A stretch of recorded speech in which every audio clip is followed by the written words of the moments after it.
Right, story number 4. This one was some form of observatory.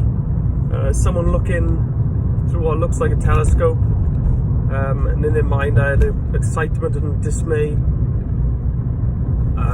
And I think I wrote what they're looking at and drew something. And I wrote this exclamation mark. So whether something's discovered or spotted or something that causes excitement in June, we'll see. On to the next.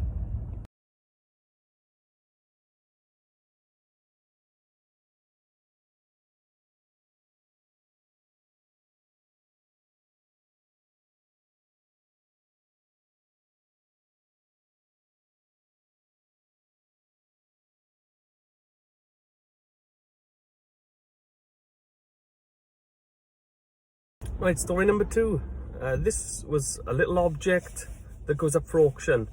AOL the bear, AOL the Beefeater statue, and wrote down Sotheby's of London. So something in Britain, British, nostalgic, goes up for auction and fetches money, and it's in the news. So on to the next.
Right, the last story was what looked like and felt like a courthouse.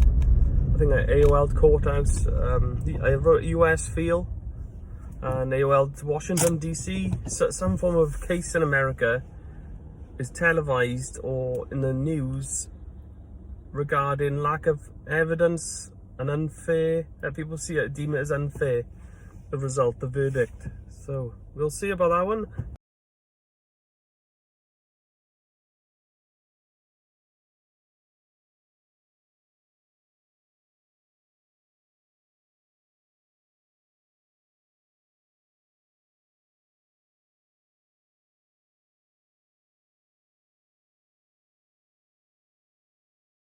Ben Roberts-Smith is Australia's most decorated living soldier. He was awarded the Victoria Cross for single-handedly taking on the Taliban in what was described as a heroic battle. 3 Australian newspapers have accused the former SAS corporal of war crimes. They claim that he was involved in the murders of 6 unarmed civilians or prisoners in Afghanistan between 2009 and 2012. His lawyers say the trial evidence against him is fanciful and inconsistent. This is a case that has attracted enormous interest here in Australia. So we've just heard the verdict from inside the federal court here in Sydney. Ben Roberts-Smith has lost this marathon defamation case. The judge saying that the media outlets had proven some of the most serious allegations of war crimes against him, and the full judgment will be published early next week. One question now is, could Ben Roberts-Smith be prosecuted? This was a civil case in a criminal trial. The burden of proof is much higher, and that's now at the discretion of prosecutors. But either way, experts say that this could be a precursor to a series of war crimes investigations of Australian soldiers expected in the next few years.